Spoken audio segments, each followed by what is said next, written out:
Zion full gospel ministries of India, Thiruvananthapuram, Nedumangad. Bible quiz. ഫിലിപ്പിയർക്ക് എഴുതിയ ലേഖനം 3-4 അധ്യായങ്ങൾ. ആരെയൊക്കെ സൂക്ഷിക്കണം എന്നാണ് പൗലോസ് അപ്പോസ്തലൻ ഫിലിപ്പിയരോട് പറയുന്നത്? നായ്ക്കളെ, ആകാത്ത വേലക്കാരെ, വിച്ഛേദനക്കാരെ. കർത്താവിൽ എപ്പോഴും സന്തോഷിപ്പിൻ. ആരാണ് പരിച്ഛേദനക്കാർ? ദൈവത്തിൻ്റെ ആത്മാവ് കൊണ്ട് ആരാധിക്കുകയും ക്രിസ്തയേശുവിൽ പ്രശംസിക്കുകയും ജഡത്തിൽ ആശ്രയിക്കാതിരിക്കുകയും ചെയ്യുന്നവർ. 8-ാം നാൾ പരിച്ഛേദന ഏറ്റത് ആരാണ്? പൗലോസ് ഏത് ജാതിക്കാരൻ? ഇസ്രായേൽ ജാതിക്കാരൻ. പൗലോസിന്റെ ഗോത്രം ഏത്? ബെന്യാമിൻ ഗോത്രം. എബ്രായരിൽ നിന്ന് ജനിച്ച എബ്രായൻ ആരാണ്? പൗലോസ്. എന്ത് സംബന്ധിച്ച് പരീശനാണ് പൗലോസ്? ന്യായപ്രമാണം. ശുഷ്കാന്തി സംബന്ധിച്ച് സഭയെ ഉപദ്രവിച്ചവൻ ആരാണ്? ശൗൽ. പൗലോസ്. ഡേഷിലെ നീതി സംബന്ധിച്ച് അനിന്യൻ ആരാണ്? ന്യായപ്രമാണത്തിലെ നീതി. എങ്കിലും എനിക്ക് ലാഭമായിരുന്നതൊക്കെയും ഞാൻ ക്രിസ്തു നിമിത്തം ചെയ്തമെന്ന് എണ്ണിയിരിക്കുന്നു. ഇത് പറഞ്ഞതാര്? പൗലോസ്. ക്രിസ്തയേശുവിനെ കുറിച്ചുള്ള പരിജ്ഞാനത്തിന്റെ ശ്രേഷ്ഠത നിമിത്തം എല്ലാം ചപ്പും ചവറുമായി എണ്ണുന്നത് ആര്? പൗലോസ്. ഒന്ന് ഞാൻ ചെയ്യുന്നു, പിമ്പിലുള്ളത് മറന്നും മുമ്പിലുള്ളതിന് ആഞ്ഞും കൊണ്ട് ക്രിസ്തയേശുവിൽ ദൈവത്തിൻ്റെ പരമവിളിയുടെ ബിരുദനായി ലാക്കിലേക്ക് ഓടുന്നു. ഇത് ചിന്തിക്കേണ്ടത് ആര്? നമ്മിൽ തികഞ്ഞവരൊക്കെയും. എന്നാൽ നാം പ്രാപിച്ചിരിക്കുന്ന പരിജ്ഞാനത്തെ അനുസരിച്ച് നടക്കുക. ഇത് പറഞ്ഞത് ആര്? പൗലോസ്. ഞാൻ പലപ്പോഴും നിങ്ങളോട് പറഞ്ഞതുപോലെ അനേകർ ക്രിസ്തുവിന്റെ ക്രൂശിന് ശത്രുക്കളായി നടക്കുന്നുവെന്ന് ഇപ്പോൾ കരഞ്ഞും കൊണ്ട് പറയുന്നു. ഇത് പറഞ്ഞതാര്? പൗലോസ്. അവരുടെ അവസാനം നാശം, അവരുടെ ദൈവം വയറ്. ലജ്ജയായതിൽ അവർക്ക് മാനം തോന്നുന്നു. അവർ ഭൂമിയിലുള്ളത് ചിന്തിക്കുന്നു. ആര്? ക്രിസ്തുവിന്റെ ക്രൂശിന് ശത്രുക്കൾ ആയവർ. നമ്മുടെ പൗരത്വം എവിടെയാണ്? സ്വർഗത്തിൽ. അവിടെ നിന്ന് കർത്താവായ യേശു ക്രിസ്തു രക്ഷിതാവായി വരുമെന്ന് നാം കാത്തിരിക്കുന്നു. എവിടെ നിന്ന്? സ്വർഗത്തിൽ. അവൻ സകലവും തനിക്ക് കീഴ്പ്പെടുത്തുവാൻ കഴിയുന്ന തൻ്റെ വ്യാപാര ശക്തി കൊണ്ട് നമ്മുടെ താഴ്ചയുള്ള ശരീരത്തെ തൻ്റെ മഹത്വമുള്ള ശരീരത്തോട് രൂപാന്തരപ്പെടുത്തുന്നു, അനുരൂപമായി. കർത്താവിൽ ഏക ചിന്തയോടിരിപ്പാൻ പൗലോസ് ആരെയൊക്കെ പ്രബോധിപ്പിക്കുന്നു? ലുവോദിയെയും സുന്തുകയെയും. സുവിശേഷ ഘോഷണത്തിൽ പൗലോസിനോട് കൂടെ നിന്ന സ്ത്രീകൾ ആരൊക്കെ? യുവോത്യ, സുന്തുക. ജീവപുസ്തകത്തിൽ പേരുള്ളത് ആർക്ക്? ക്ലേമന്ത്. ആരാണ് സാക്ഷാൽ ഇണയാളി? ക്രിസ്തയേശു. എപ്പോഴും സന്തോഷിപ്പിൻ കർത്താവിൽ. നിങ്ങളുടെ സകല മനുഷ്യരും അറിയട്ടെ, കർത്താവ് വരുവാൻ അടുത്തിരിക്കുന്നു. സൗമ്യത. എന്നാൽ സകല ബുദ്ധിയെയും കവിയുന്ന ദൈവസമാധാനം നിങ്ങളുടെ ഹൃദയങ്ങളെയും നിലവുകളെയും ക്രിസ്തയേശുവിൽ കാക്കും. ഇത് പറഞ്ഞത് ആര്? പൗലോസ്.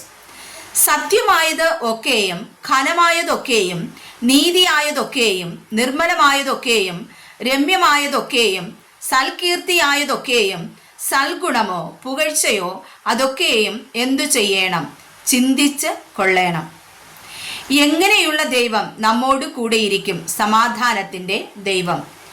എന്നെ ശക്തനാക്കുന്നവൻ മുഖാന്തരം ഞാൻ സകലത്തിനും മതിയാകുന്നു. ആരാണ് ഇത് പറഞ്ഞത്? പൗലോസ്. താഴ്ചയിലിരിപ്പാനും സമൃദ്ധിയിലിരിപ്പാനും എനിക്കറിയാം.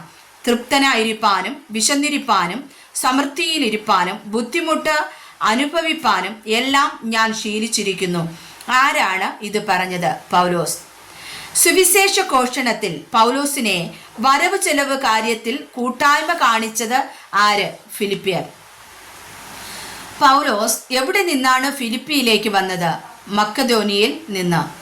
1-2 വട്ടം പണം അയച്ച് പൗലോസിനെ ഫിലിപ്പിയർ സഹായിച്ചത് ഏതു സ്ഥലത്തെ സുവിശേഷ ഘോഷണത്തിനാണ്?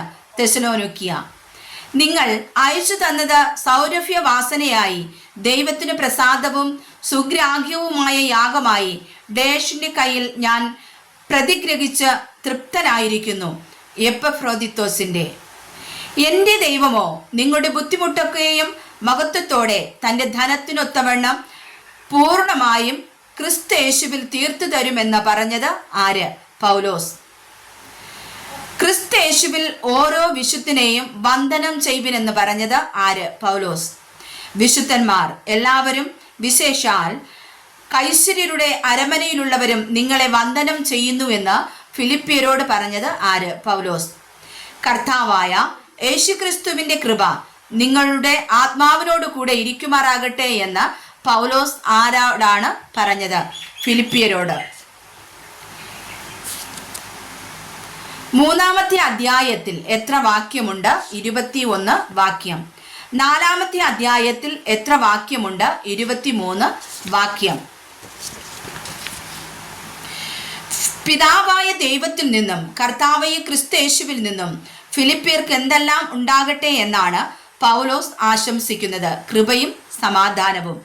നമ്മുടെ സ്നേഹം എങ്ങനെയാണ് വർദ്ധിച്ചു വരേണ്ടത്? മേൽക്കുമേൽ പരിജ്ഞാനത്തിലും സകല വിവേകത്തിലും നിങ്ങൾ ഭേദാഭേദങ്ങളെ വിവേചിപ്പാറാകണം എന്നും ക്രിസ്തുവിന്റെ നാളിലേക്ക് നിർമ്മലന്മാരും ഇടർച്ചയില്ലാത്തവരും ദൈവത്തിന്റെ മഹത്വത്തിനും പുകഴ്ചയ്ക്കുമായിട്ട് യേശുക്രിസ്തുവിനാൽ നീതിഫലം നിറഞ്ഞവരുമായി തീരണമെന്നും ഞാൻ പ്രാർത്ഥിക്കുന്നു എന്ന് പൗലോസ് പറഞ്ഞത് ആരോടാണ്? ഫിലിപ്പിയരോട്. തനിക്ക് ഭവിച്ചതെല്ലാം എന്തിന് കാരണമായി തീർന്നു എന്നാണ് പൗലോസ് ഫിലിപ്പിയരോട് പറഞ്ഞത്? സുവിശേഷത്തിന്റെ അഭിവൃദ്ധിക്ക്. പൗലോസിന്റെ അകമ്പടി പട്ടാളത്തിൽ ഒക്കെയും ശേഷം എല്ലാവർക്കും തെളിവായി വന്നത് എന്ത്? എൻ്റെ ബന്ധനങ്ങൾ ക്രിസ്തു നിമിത്തമാകുന്നു എന്നുള്ളത്.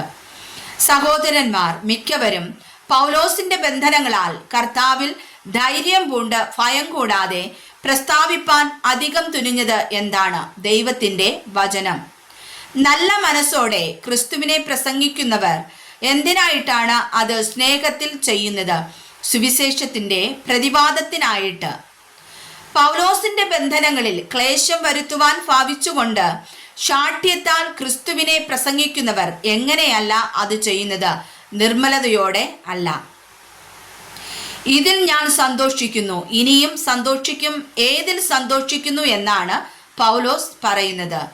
നാട്യമായിട്ടോ പരമാർത്ഥമായിട്ടോ ഏതുവിധമായാലും ക്രിസ്തുവിനെ അല്ലോ പ്രസംഗിക്കുന്നത് എന്നതിൽ. എനിക്ക് ജീവിക്കുന്നത് ക്രിസ്തുവും മരിക്കുന്നത് ലാഭവുമാകുന്നു. ഇത് പറഞ്ഞത് ആര്? പൗലോസ്.